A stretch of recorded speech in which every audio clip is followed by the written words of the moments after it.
നിങ്ങളുടെ ഇഷ്ട പരമ്പരകൾ എക്സ്ക്ലൂസീവായി സൺ നെക്സ്റ്റ് ആപ്പിലൂടെ തികച്ചും ഫ്രീ ആയി ഇപ്പോഴേ ആപ്പ് ഡൗൺലോഡ് ചെയ്യൂ.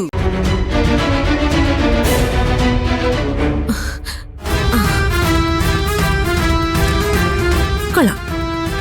ഈ മുട്ട കൊണ്ടാവും അടുത്ത പണി. നിധിയുടെ ജോലി മുടക്കാൻ മുട്ടപ്പണി. നല്ല മുട്ടം പണിയാ.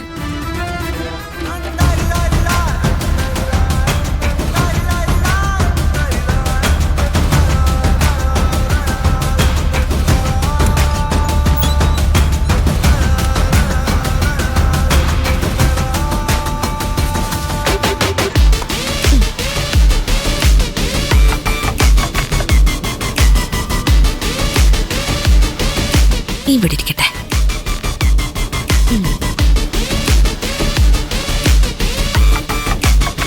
പുറത്തിറങ്ങാൻ അവള് വാതിൽ തുറക്കും. അപ്പേ 2 മുട്ടയെ കൃത്യം അവളുടെ തലയിൽ വന്ന് വീണ് ഡബിൾ ബുൾസയായി മാറും. അതോടെ അവളുടെ ഇന്റർവ്യൂ ഗോവിന്ദ.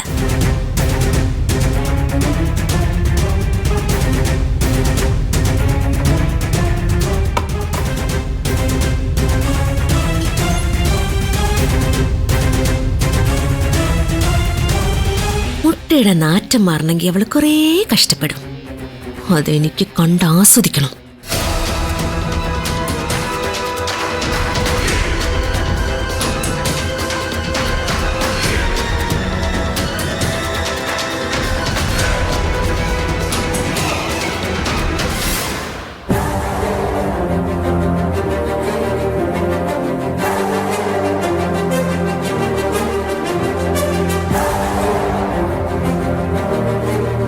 മോളെ, നീ ഇത്ര വേഗം വേഷം മാറിയോ? നോക്കട്ടെ. വാരി വിരിച്ചു കൊടുത്തു അല്ലേ? വേറെ എന്ത് ചെയ്യാനമ്മേ, ഇനിയും വൈകിയ ഈ ഇന്റർവ്യൂ എനിക്ക് മിസ്സാവും. എന്നാലും പുറത്തിറങ്ങിയിട്ട് വീണ്ടും അകത്ത് കയറുന്നത് അത്ര നല്ല ശകുനല്ല. നീ നന്നായി പ്രാർത്ഥിച്ചിട്ട് പോണം മോളെ. എനിക്ക് വേണ്ടി എന്റെ ചന്ദ്രയെക്കുട്ടി പ്രാർത്ഥിച്ചാ മതി കേട്ടോ. ആദ്യം അവളുടെ ദേഹത്തെ മുട്ടയുടെ മണം മാറാൻ പ്രാർത്ഥിക്കേണ്ടി വരും രണ്ടിനും. എന്നാ പോയിട്ട് വരാമേ.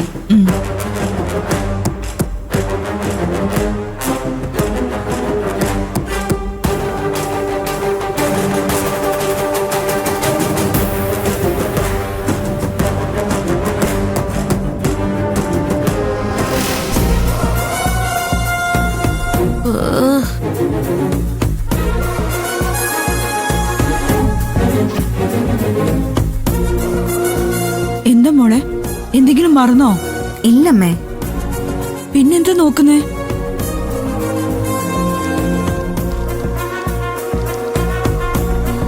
എന്താ മോളെ?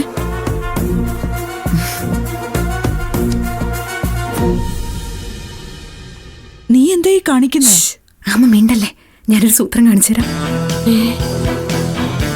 അമ്മായി, അയ്യോ അമ്മ. അമ്മായി, എന്താടി കിടന്ന് തൊള്ള തുറക്കുന്നേ? വാതിക്കല് കുറച്ച് കാശ് കിടക്കുന്നു. അമ്മായിയുടെ കയ്യിൽ നിന്ന് വീണതാണോ? എന്തായാലും എന്റെ അമ്മയുടെയും കാശല്ല. ഇനിയിപ്പോ അമ്മാവന്റെ ആണോന്ന് അറിയില്ലല്ലോ. അമ്മാവിന്റെ ഗിമ്മാവിന്റെ കാശൊന്നും ആയിരിക്കില്ല, എന്റെ കയ്യിൽ നിന്ന് വീണതാ. നിങ്ങൾ ആരും അത് തൊട്ടു പോവരുത്.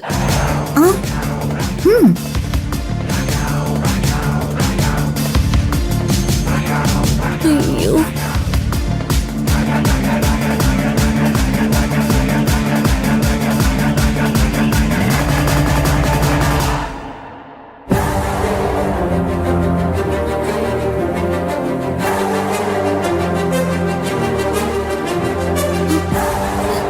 അയ്യോ, ഇത് ഞാൻ പോയി എന്ന് കരുതിയ കാശാ.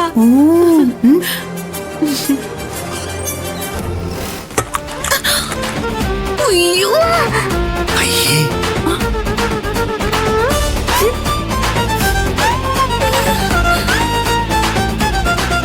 അയ്യോ അമ്മായി, ഈ മുട്ട എവിടുന്ന് വന്നു? അയ്യോ, തല തകർന്നു പോയി കാണും. ആരോ ചതിച്ചതാ. എടീ, നീ എനിക്കിട്ട് പണിഞ്ഞതല്ലേ, എന്നിട്ട് നാടകം കളിക്കുന്നോ? നിധിയുടെ ഇന്റർവ്യൂ പോക്ക് മുടക്കാൻ നീ തന്നെയാവും മുട്ട വാതിൽമേൽ വെച്ചത്. ഒടുവിൽ ഈ കാശ് കണ്ടപ്പോ ആക്രാന്തം മൂത്ത് മുട്ട വെച്ച കാര്യം മറന്നുപോയതായിരിക്കും. അല്ല അല്ല അല്ല, ഞാനല്ല ഇത് ചെയ്തത്. എങ്കി പിന്നെ നിന്റെ മോളായിരിക്കും. ആദ്യം സാമ്പാർ, പിന്നെ മുട്ട, അടുത്ത് ചിക്കനോ മീനോ എന്തെങ്കിലും ആവും. എങ്കിലത് അവളുടെ തലേ തന്നെ വീഴും. നാറിയിട്ട് വയ്യ, പോയി കുളിക്ക്.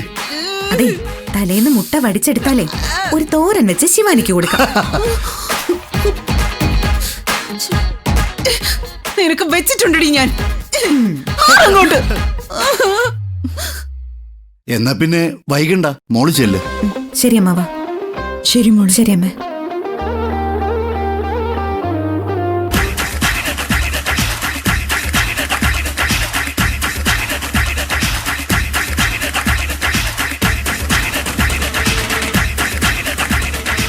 ശിവാനി, നീ ഇങ്ങനെ മുട്ട അമ്മായിയുടെ തലയിലടിച്ച് വേസ്റ്റ് ആക്കണ്ടായിരുന്നു. നിനക്ക് തന്നെ ബുൾസ അടിച്ച് കഴിക്കായിരുന്നു. ഞാനല്ല മുട്ട വെച്ചത്. കള്ളം പറയണ്ട. നീ മുട്ട വെക്കുന്നത് ഞാൻ കണ്ടു.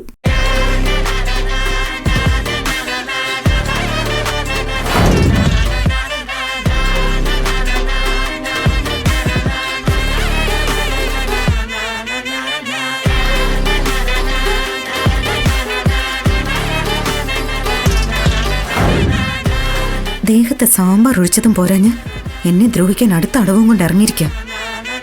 എങ്കിലിത് ആരുടെ തലയിലാ വീഴാൻ പോകുന്നതെന്ന് കണ്ടോ?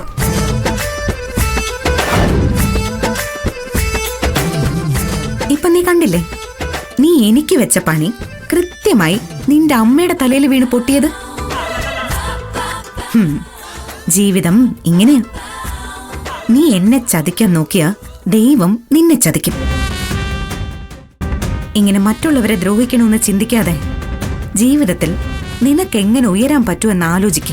ഓ, ഞാനിനിപ്പോ എന്തിനാ അതൊക്കെ ചിന്തിക്കുന്നേ? ദൈവം എന്നെ ഒരു വലിയ കോടീശ്വരന്റെ ഭാര്യയാക്കാൻ പോവല്ലേ? ആ സ്വപ്നത്തില് കൂടുതലങ്ങ് മയങ്ങണ്ട. ഗൗതമും നീയും തമ്മിലുള്ള വിവാഹം ഏത് നിമിഷവും പൊട്ടാവുന്ന ഒരു നീർക്കുമിളയാ. അതുകൊണ്ട് നീ ചെന്ന് അമ്മായി വൃത്തിയായി കുളിച്ചോന്ന് നോക്ക്. എന്നിട്ട് നിന്റെ മനസ്സും ഒന്ന് കഴുകി വൃത്തിയാക്കി വെക്ക.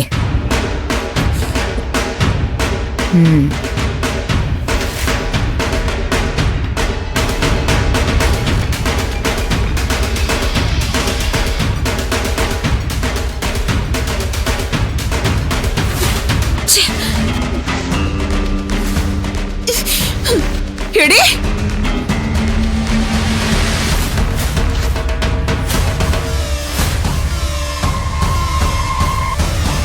അമ്മ ഇതൊരു കുളിക്കാൻ കേറിയില്ലേ? ഇല്ലടി, കേറിയില്ല. നാർന്നു. ഷാമ്പുട്ട് കുളിക്ക്. ആ, അങ്ങനെ അങ്ങ് കുളിച്ച എനിക്ക് ഒരു സമാധാനം കിട്ടൂല. എന്നെ ഈ കോലത്തിലാക്കിയത് നീയല്ലേ, നീയും അനുഭവിക്ക്. ഇങ്ങോട്ട് പാടി.